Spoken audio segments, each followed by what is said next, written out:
الحمد لله الذي لم يزل عالما قديرا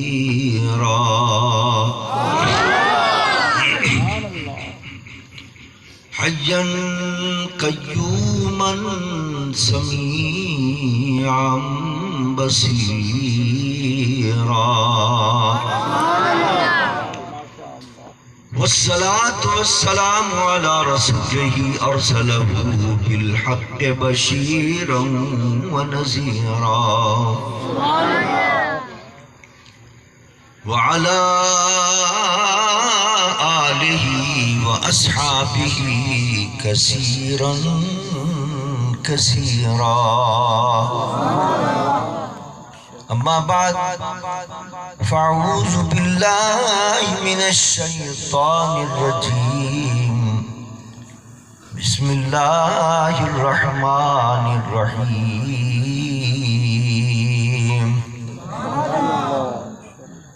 نون والقلم وما يسطرون ما أنت بنعمة ربك بمجنون وإن لك لأجرا غير ممنون وإنك لعلى خلق عظيم صدق الله وصدق رسوله النبي الأمين الكريم ونحن على ذلك لمن الشاهدين والشاكرين والحمد لله رب العالمين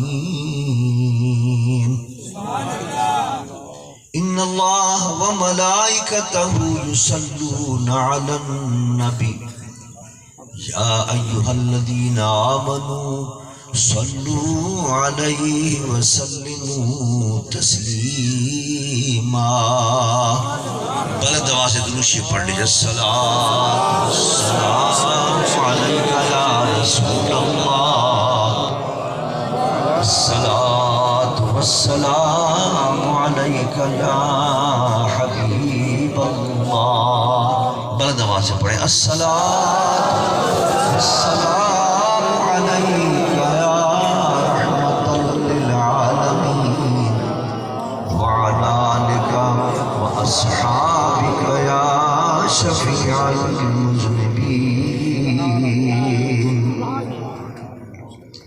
حمد و صلاۃ کے بعد حضرت مولانا احمد یار نعیمی صاحب اعلیٰ یار نعیمی صاحب قابل مبارکباد ہیں جو ماشاءاللہ یہ خوبصورت جنہوں نے یہ محفل سجائی ہے اور یہاں مدرسہ اعلیٰ حضرت کے نام سے ایک خوبصورت مدرسہ بھی چلا رہے ہیں جس میں قرآن کی تعلیم دی جا رہی ہے اور آج آپ دیکھ رہے ہیں کہ ماشاءاللہ کیسے پیارے پیارے بچے قرآن کو اپنے سینوں میں محفوظ کر کے آج دستار فضیلت حاصل کر رہے ہیں. یہاں سے مبارکباد کے مستحق ہیں وہ بھی، ان بچوں کے والدین بھی قابل مبارکباد ہیں، یہ بچے بھی قابل مبارکباد ہیں. اس مدرسے کی انتظامیہ، اس مدرسے کو چلانے والے اور اس مدرسے کے ساتھ جو لوگ تعاون کر رہے ہیں وہ سب قابل مبارکباد ہیں، اس لیے کہ یہ بچے جب تک قرآن پڑھتے رہیں گے، جن جن لوگوں نے اس مدرسے کے اندر حصہ لیا ہے، شرکت کی ہے، سب کو ثواب ملتا رہے. اور دیکھیے علم مصطفیٰ صلی اللہ علیہ وسلم کی ہمارے دین کے اندر کتنی اہمیت ہے کہ قرآن کا علم حاصل کرنے والا، قرآن کو پڑھنے والا، اس کا کیا مقام اور کیا مرتبہ ہے. ابھی ماشاءاللہ حضرت مولانا رمضان صاحب آپ کو حدیث سنا رہے تھے کہ جس میں قرآن کے علم کی فضیلتیں بیان کی گئی تھیں. میں ایک نکتہ آپ کے سامنے عرض کروں گا کہ جس سے قرآن کہ علم اور قرآن پڑھنے والوں کو کیا مقام اللہ عطا کرتا ہے، اور قرآن کی نظر میں قرآن پڑھنے والوں کا کیا شان ہے، یہ قرآن بیان کر رہا ہے۔ دیکھیے آخری پارہ جو عامہ کا پارہ ہے، اس کے اندر آپ دیکھیں کچھ صورتیں آئی ہیں جس میں اللہ تبارک و تعالیٰ نے کچھ قسمی ارشاد فرمائی۔ قسم کھائی جاتی ہے اس چیز کی جو عظمت والی چیز، شان والی چیز۔ اللہ قسم ارشاد فرماتے، کیا قسم ارشاد فرمائی؟ فرمایا والفجر وليال عشر والشفع والوتر والليل إذا يسر۔ اللہ فرماتا ہے ہمیں فجر کی قسم، والفجر ہمیں فجر کی قسم، وليال عشر و 10 راتوں کی قسم ہے۔ جو بقرعید کی جو 10 راتیں ہوتی ہیں بڑی عظمت والی ہیں، بڑی شان والی، ان کی اللہ قسم ارشاد فرماتا ہے۔ تو یہاں فجر کی قسم ارشاد فرما رہا ہے، پتہ چلا کہ اللہ کی بارگاہ میں فجر جو طلوع ہوتی ہے صبح، اس کی بڑی شان ہے، بڑا مقام ہے۔ کیوں؟ اس لیے کہ جب فجر طلوع ہوتی ہے تو سارا عالم روشن ہو جاتا ہے، روشنی پھیلتی ہے۔ تو اللہ تبارک و تعالیٰ نے فجر کی قسم ارشاد فرمائی، ہمیں یہ فجر کی قسم ہے کہ یہ عظمت والا وقت ہے کہ پورے عالم کو یہ روشن کر دیتا ہے۔ اس کے آگے 1-2 صورتوں کے بعد ایک اور صورت آئی، اس میں اللہ نے پھر قسم ارشاد فرمائی، فرمایا والشمس وضحاها والقمر اذا تلاها والنهار اذا جلاها والليل اذا يغشاها۔ فرمایا والشمس وضحاها میں سورج کی قسم ہے۔ سورج جب نکلتا ہے تو اس کی جب روشنی پھیلتی ہے، ہمیں اس کی روشنی کی بھی قسم ہے۔ پھر اس کے بعد اللہ نے فرمایا ہمیں چاند کی بھی قسم ہے، جو جب سورج چھپ جاتا ہے تو اس کے پیچھے پیچھے چاند نکلتا ہے، اذا طلع اس کے پیچھے پیچھے آ رہا ہے۔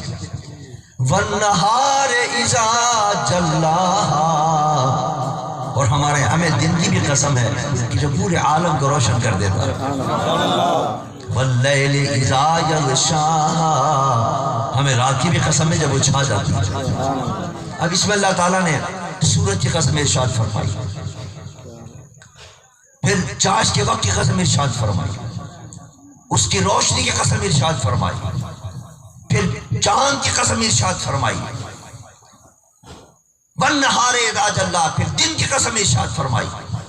یہ ساری وہ چیزیں ہیں، سورج ہے، چاند ہے، دن ہے، کہ اس کے اندر روشنی ہوتی ہے، سارا کائنات اور ساری عالم روشن ہو جاتا ہے۔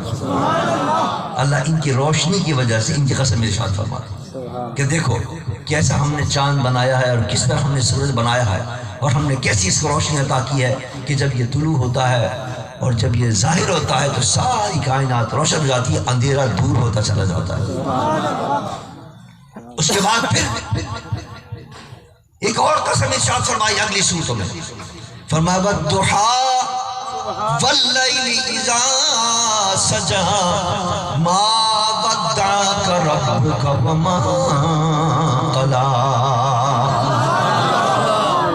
والضحی ہمیں چاش کے وقت کی قسم، ضحیٰ کہتے ہیں چاش کے وقت، صبح سورج نکلنا ہے، ابھی نکلا نہیں ہے، ہلکی روشنی ہو جاتی تو وہ فجر کا وقت ہوتا ہے، اللہ نے اس کی بھی قسم ارشاد فرمائی۔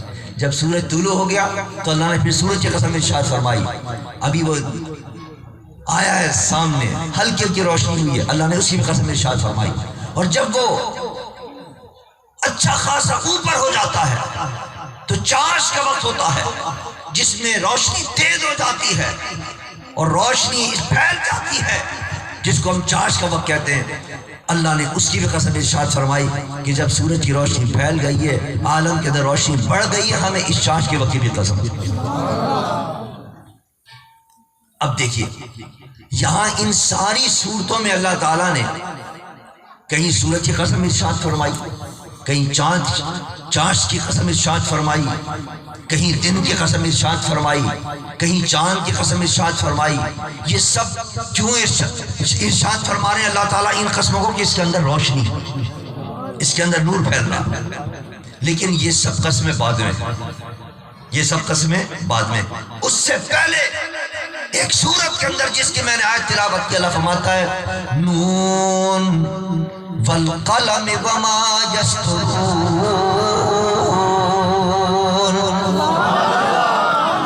ہمیں قلم کی بھی قسم ہے، اور قلم جو لکھ رہا ہے ہمیں اس کی بھی قسم ہے. اب آپ یہ دیکھیے، یہ جو سورت ہے سورہ قلم کہلاتی ہے. یہ ان ساری صورتوں سے پہلے لائی گئی ہے، یہ ان ساری صورتوں سے پہلے لائی گئی ہے. اور ان صورتوں، اس صورت کے بعد پھر کئی صورتوں کے بعد، یعنی فوراً کئی صورتوں کے بعد پھر اللہ تبارک و تعالیٰ نے سورہ دہا کا، سورہ شمس، اس کے اندر سورج کی قسم کھائی، چاند کی قسم کھائی. لیکن ان ساری قسموں سے پہلے قلم کی قسم ارشاد فرمائی. کیوں؟ بتانا یہ مقصود تھا کہ سورج بھی اللہ کی بارگاہ میں معزز محترم ہے، یہ بھی لائق قسم ہے، چاند بھی لائق قسم ہے، سورج بھی لائق قسم ہے، چاش کا وقت بھی لائق قسم ہے، صبح کا وقت بھی لائق قسم ہے، فجر کا وقت بھی لائق قسم ہے. یہ سب روشنی دیتے ہیں لیکن یہ جسم کو منور کرتے ہیں. ارے قلم کی ہم قسم سب سے پہلے اس لیے ارشاد کر رہے ہیں کہ یہ روشنی دل کو عطا کرتا ہے، قلم اور روح کو عطا کرتا ہے.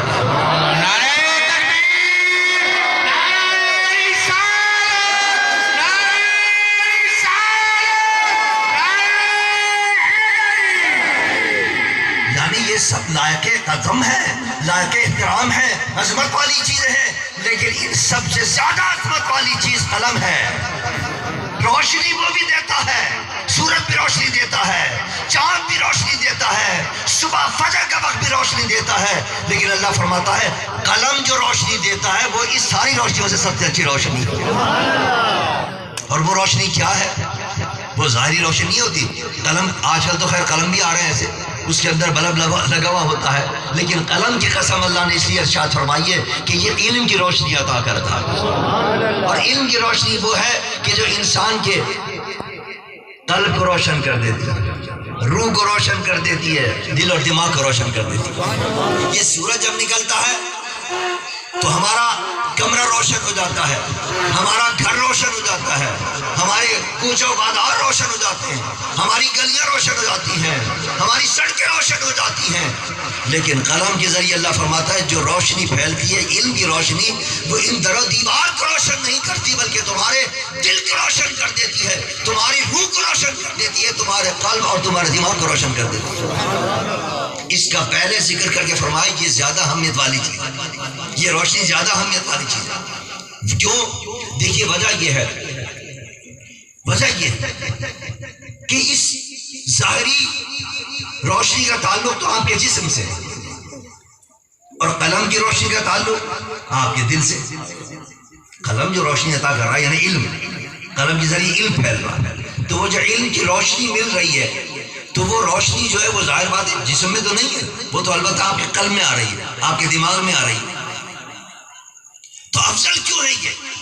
وجہ کیا ہے؟ دیکھیے اللہ نے دو چیزیں بنائی، ایک جسم بنایا اور ایک روح بنائی، اور ان دونوں چیزوں کا مرکب انسان. اب ان دو چیزوں کے اندر قلب یعنی روح کے اندر اور کیا نام ہے جسم کے اندر روح افضل ہے. روح جو ہے وہ افضل ہے. کیوں؟ وجہ یہ کہ اگر روح ہوتی ہے تو جسم رہتا ہے، اگر روح نہ ہو تو جسم ختم ہو جاتا ہے. آپ قبر میں رکھ کے آئیے مردے کو، چند دن بعد آپ دیکھیں جسم ختم، اور جب تک روح موجود ہے اس کے اندر جسم چل رہا ہے. جب تک اس کی زندگی 50 سال کی، کسی کی 100 سال کی، کسی کی 90 سال کی زندگی، جسم کو کوئی نقصان نہیں ہے، جسم چل رہا ہے. کیوں؟ کہ روح موجود ہے اس کے اندر. تو روح جب تک موجود ہے جسم موجود رہتا ہے. اس لیے علماء کہتے ہیں کہ روح افضل ہے، چونکہ روح کی وجہ سے جسم کی بقا ہے. اور امام اہل سنت فاضل ولی شاہ احمد رہا رحمۃ اللہ تعالی علیہ، جن کے نام پر یہ مدرسہ ہے، مدرسہ اعلی حضرت نے اس میں ایک نکتہ نکالا. اعلیٰ فرماتے ہیں کہ وہ جو نہ تھے تو کچھ نہ تھا، اور وہ جو نہ ہو تو کچھ نہ ہو، وہ جو نہ تھے تو کچھ نہ تھا، وہ جو نہ ہو تو کچھ نہ ہو۔ کہتے ہیں میرے آقا سرور دو جہاں صلی اللہ علیہ وسلم جب نہیں تھے تو کائنات بنی نہیں تھی، اور جب حضور آ گئے تو کائنات بن گئی۔ وہ جو نہ تھے تو کچھ نہ تھا، جب تک اللہ نے مصطفیٰ کو پیدا نہیں کیا تھا کائنات تھی ہی نہیں، اور جب مصطفیٰ آئے تو کائنات بھی آ گئی، اور اب مصطفیٰ ہیں تو کائنات بھی ہے۔ دلیل کیا ہے؟ اب اگلے مصرے میں دلیل دے رہے ہیں، وہ جو نہ تھے تو کچھ نہ تھا، اور وہ جو نہ ہو تو کچھ نہ ہو، کیونکہ جان ہے وہ جہان کی، جان ہے تو جہان ہے۔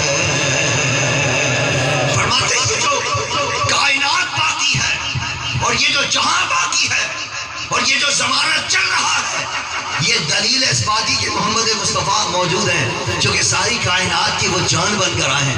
ارے جسم سے اگر جان نکل جائے، جو جسم فنا ہو جاتا ہے، ہمارے جسم سے اگر جان نکل جائے، ہمارے جسم سے اگر روح نکل جائے، ہمارا جسم فنا ہو جاتا ہے، ختم ہو جاتا ہے۔ یہ کائنات کی جان اللہ نے مصطفیٰ کو بنا کر بھیجا ہے، کائنات چل رہی ہے، یہ دلیل اس بات کہ مصطفیٰ بھی موجود ہے۔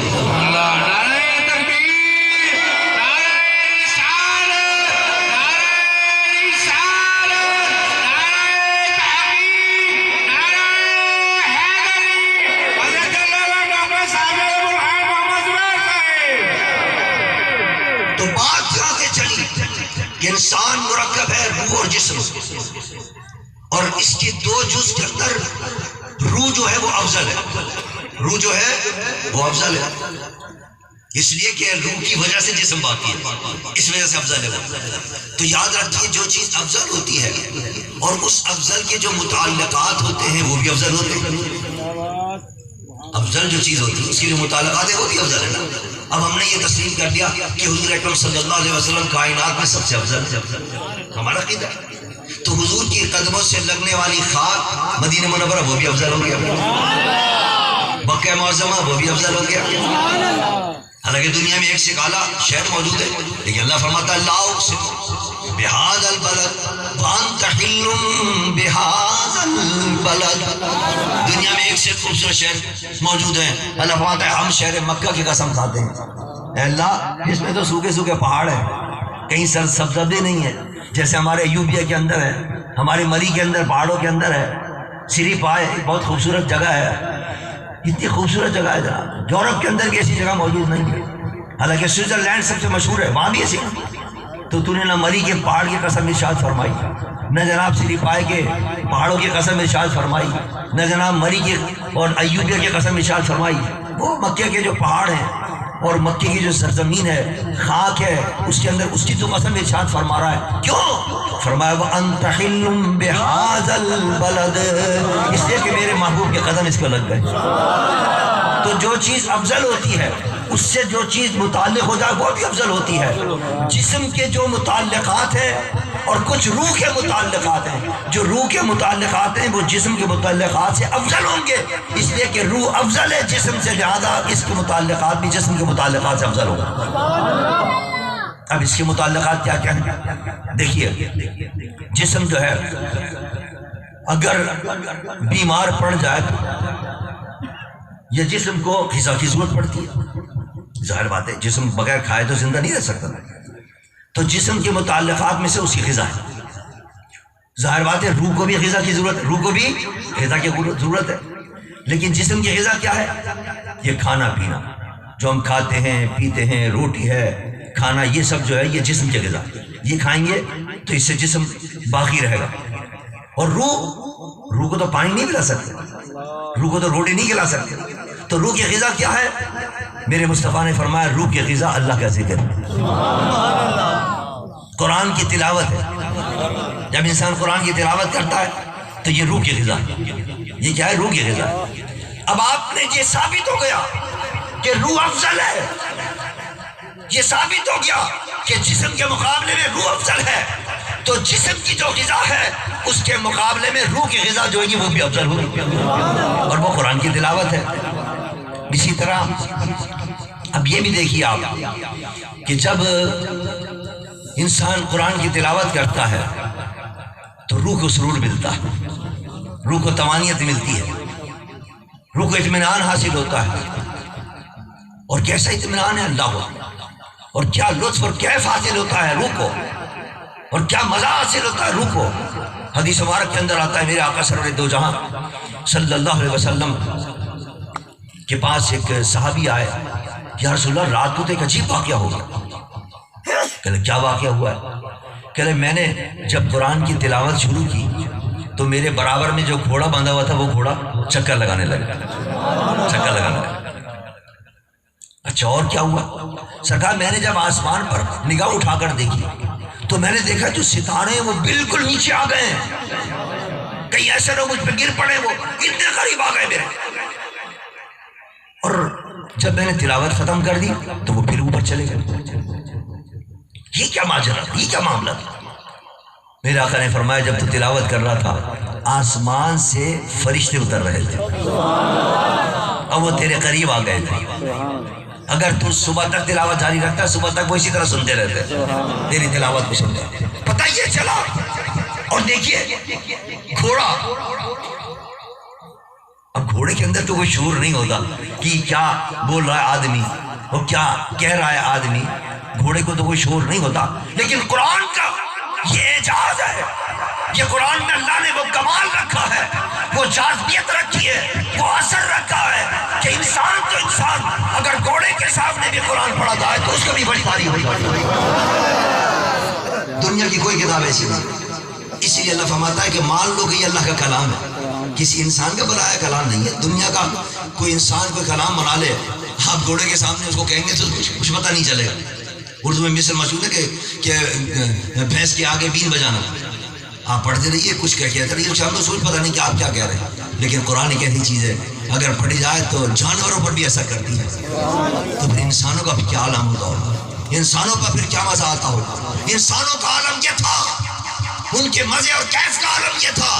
حضرت مولا علی کرم اللہ وجہہ نماز پڑھ رہے تھے اور نماز کے اندر قرآن کی تلاوت کر رہے تھے، سامنے سے دشمن نے تیر مارا، حضرت مولا علی کرم اللہ وجہہ